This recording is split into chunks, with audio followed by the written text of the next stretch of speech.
ഇന്ന് ഞാൻ പറയാൻ പോകുന്ന പ്രശാന്ത് നീലിന്റെ കരിപ്പൊടിയിൽ വീണിട്ട് കരിഞ്ഞു പോയ ഒരു ബാഹുബലിനെ കുറിച്ചാണ്. ഈ പടം തുടങ്ങുന്നത് കരിപ്പൊടി യൂണിവേഴ്സിലെ കരിപുരണ്ട ജീവിതങ്ങളുടെ പാസം കാട്ടിട്ടാണ് പടം തുടങ്ങുന്നത്. ഒരു മാറ്റവും ഇല്ലല്ലോ. പിന്നെ അവിടെയുള്ള ഒരു തള്ളുമൂപ്പൻ നമ്മളെ രക്ഷിക്കാനായിട്ട് ഒരു അപരാധം വരും പറയുമ്പോ എന്നെ വെള്ളത്തിൽ കൂടെ ഒഴുകി ഒരു അപരാധം വരും.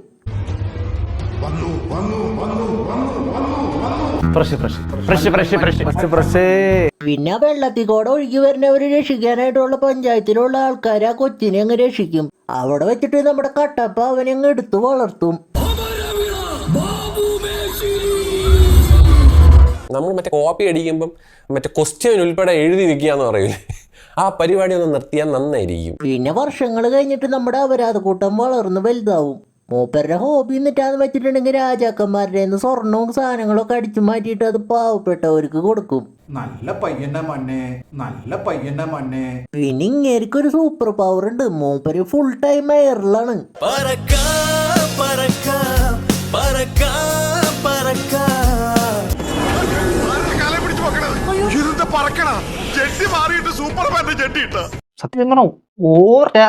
പിന്നെ പഞ്ചായത്തിലുള്ള പെണ്ണുങ്ങൾക്ക് നമ്മുടെ അണ്ണനെ മതി ഗൈസ്. അത്രയ്ക്ക് സെക്സിയാണ് നമ്മുടെ അണ്ണൻ. എന്തൊരു ഭംഗിയല്ലേ കാണാൻ. നിന്നെ മതി. പിന്നെ ഒരു ദിവസം പഞ്ചായത്തിലെ രാജാവ് എന്റർടൈൻമെന്റിന് വേണ്ടിട്ട് അവിടുത്തെ ആൾക്കാരെ ജിമ്മന്മാരെ വിട്ടിട്ട് തല്ലിക്കും. പിന്നെ ഈ ആൾക്കാരെയൊക്കെ തല്ലുന്നത് നമ്മുടെ അണ്ണൻ കാണും. അണ്ണൻ കാണുമ്പോ ഞാനും അമ്മമാരും ഒറ്റയ്ക്ക് തല്ലാന്ന് പറഞ്ഞിട്ട് ഇറങ്ങും. ശരിക്കും പറഞ്ഞാൽ ജിമ്മന്മാര് ഒരുമിച്ചൊന്ന് തുമ്മിയിട്ടുണ്ടെങ്കിൽ നമ്മുടെ അണ്ണൻ പാടാവും. പക്ഷെ അണ്ണൻ ഈ സിനിമയിലെ നായകനും ഈ സിനിമ ഒരു പേട്ടപ്പടായ കാരണം അണ്ണൻ തലോണം എറിയണമാരി ആ ഫയൽമാൻമാരെ എറിയും.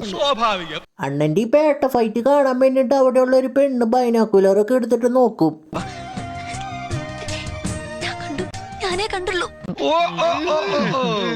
പിന്നെ രാജാവിന് അണ്ണന്റെ ഈ മാസ് കണ്ടിട്ട് ഭയങ്കരമായിട്ട് ഇംപ്രസ് ആവും. പിന്നെ ആ മറ്റേ പെണ്ണിന് നമ്മുടെ അണ്ണനോട് ക്രഷ് അടിക്കും.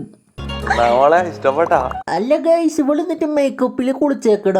മേക്കപ്പ് കുറഞ്ഞു പോയോ ചേട്ടാ? ഒറിജിനലാണെന്ന് പറയില്ലടാ, അത്രക്ക് ആർട്ടിഫിഷ്യൽ ആയിട്ട്. പിന്നെ രാജാവ് നമ്മുടെ അണ്ണനോട് ഒരു ഡീൽ വെക്കും. ഒരു രാജാവിന്റെ കയ്യിൽ നിന്ന് കുറച്ച് ഡയമണ്ട്സ് അടിച്ചു മാറ്റാനായിട്ട്. അണ്ണന് ഡീല് സമ്മതിച്ചിട്ട് ഒരു പേട്ട ടീമിനെ സെറ്റ് ചെയ്യും. പിന്നെ മറ്റേ പെണ്ണിനെ പ്രൊപ്പോസ് ചെയ്തിട്ട് ഒളിച്ചോടാനായിട്ട് തീരുമാനിക്കും. പിന്നെ അവളൊരു അനാഥയാണ്. എനിക്കൊരു തമാശ പറയുന്നുണ്ട്. എന്തിനാടാ പറഞ്ഞിട്ട് പിന്നെ നമ്മുടെ അണ്ണൻ മറ്റേ രാജാവ് പറഞ്ഞ പോലെ ഡയമണ്ട് അടിച്ചു മാറ്റാനായിട്ട് പോവും. എന്നിട്ട് അടിച്ചു മാറ്റും. ഇത് എന്നിട്ടത് അത് കൽക്കണ്ട. പിന്നെ അണ്ണൻ മറ്റേ പെണ്ണിനും കൊണ്ട് ഒളിച്ചോടും. എന്നിട്ടൊരു ചാട്ടൊക്കെ ഉണ്ട്.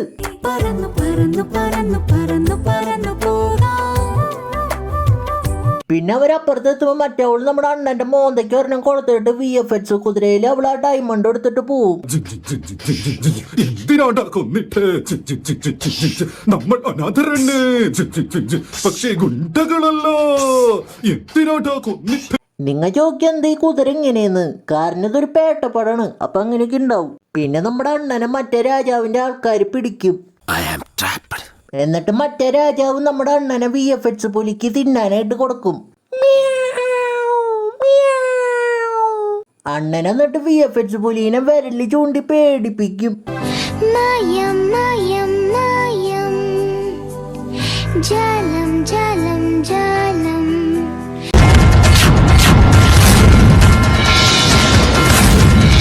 നീയൊക്കെ എനിക്ക് പുല്ല് വരെയല്ലടാ തരുന്നത്. നമ്മുടെ അണ്ണന്റെ ഈ സൂപ്പർ പവർ കണ്ടിട്ട് ആ രാജാവ് ഇംപ്രസ് ആവും. എന്നിട്ട് ഒരു ഡയമണ്ട് അടിച്ചു മാറ്റാനായിട്ടുള്ള ഒരു ഡീല് വെക്കും. നമ്മുടെ ബോബി അണ്ണന്റെ കയ്യിൽ ഒരു കോഹിനൂറുണ്ട്. അത് അടിച്ചു മാറ്റാനായിട്ട് നമ്മുടെ അണ്ണനോട് പറയും.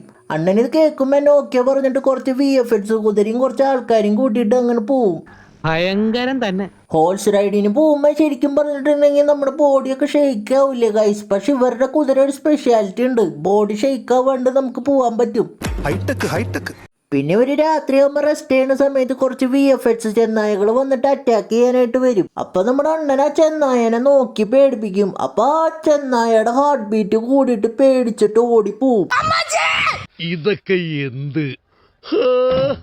പിന്നെ നമ്മുടെ അണ്ണൻ അവിടെ നിന്ന് ഇങ്ങനെ പോയോണ്ടിരിക്കുന്ന സമയത്ത് അന്ന് ഡയമണ്ട് അടിച്ചു മാറ്റിയ ആ പെണ്ണിന്റെ തുണി കാണും. ആ തുണി കാണുമ്പോൾ അവിടെയുള്ള ആ ചേച്ചിയോട് ചോദിക്കുമ്പോൾ അവൾ ഇവിടുത്തെ ഡാൻസറാന്ന് പറയും. എന്നിട്ട് അണ്ണൻ അവളെ കാണും. നമ്മൾ വിചാരിക്കും അന്ന് അണ്ണന്റെ ഡയമണ്ട് അടിച്ചു മാറ്റി കാരണം ഇപ്പൊ കണ്ടപ്പോ അവളെ തല്ലി കൊല്ലുന്നു. പക്ഷെ ഒന്നും ചെയ്യില്ല ഗൈസ്. എന്തുകൊണ്ടാന്ന് ചോദിച്ചത് പേട്ടപ്പാടാണ്. എന്നിട്ട് അവര് ഡാൻസ് കളിക്കും.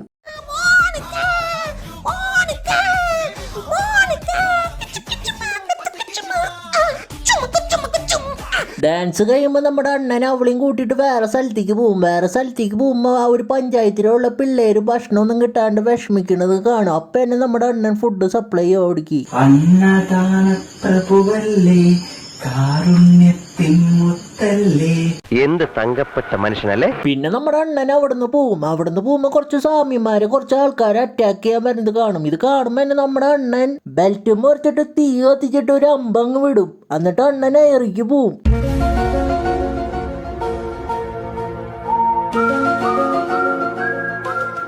ഒറിജിനല്ല, ഞാൻ ചെയ്തതാ. അണ്ണനെ അമ്പ് വിടുമ്പോ ആ സ്ഥലം മൊത്തം കത്തും. അപ്പൊ അറ്റാക്ക് ചെയ്യാൻ വന്നവരൊക്കെ ഓടി പോവും അവിടുന്ന്. അവര് പോണ കാണുമ്പോ നമ്മുടെ അണ്ണൻ മോളിക്ക് നോക്കും. അപ്പൊ ഒരു VFX മഴ അങ്ങ് പെയ്യും. മായം മായം മായം ജാലം ജാലം ജാലം. അണ്ണന്റെ ഈ സൂപ്പർ പവർ കണ്ടിട്ട് കൂടെയുള്ള ആള് ചോദിക്കും ശരിക്കും നീ ആരാന്ന് ചോദിക്കും. അപ്പൊ അണ്ണന്റെ ഫ്ലാഷ് ബാക്ക് പറയും. സംഭവം എന്നിട്ടാന്ന് വെച്ചിട്ടുണ്ടെങ്കിൽ നമ്മുടെ ബോബി അണ്ണൻ കട്ടപ്പേനെ കിഡ്നാപ്പ് ചെയ്യും. അപ്പൊ അവരെ രക്ഷിക്കണം. അതാണ് നമ്മുടെ അണ്ണന്റെ ലക്ഷ്യം. ഇത് അവരോട് പറയും. അപ്പൊ കട്ടപ്പേനെ രക്ഷിക്കാനാണെങ്കിൽ ഫസ്റ്റ് തന്നെ രക്ഷിച്ചാ പോരെ. എന്തിനാണ് ഈ ലവ് ട്രാക്ക് ഒക്കെ കാട്ടി ഇത്ര നേരം വേസ്റ്റ് ചെയ്തത്? എന്ത് കാര്യത്തിന് അവനെ ഞാൻ വളർത്തിയേ? ഒരു കാര്യമില്ല. അതാണ് അത് കഴിഞ്ഞിട്ട് ഇവര് നടന്ന് അവസാനം ബോബി അണ്ണനുള്ള സ്ഥലത്ത് എത്തും. നമ്മളൊരു യുദ്ധമൊക്കെ ഇനി അവര് തമ്മിലുണ്ടാവും എന്ന് വിചാരിക്കുമ്പോൾ അത് ഇനി സെക്കൻഡ് പാർട്ടിലുള്ളൂ എന്ന് പറഞ്ഞിട്ട് പടം കഴിയും. ഈ പടത്തിനെ കുറിച്ച് പറയണെങ്കിൽ ഒരു അടിപൊളി പേട്ടപ്പടാണ്.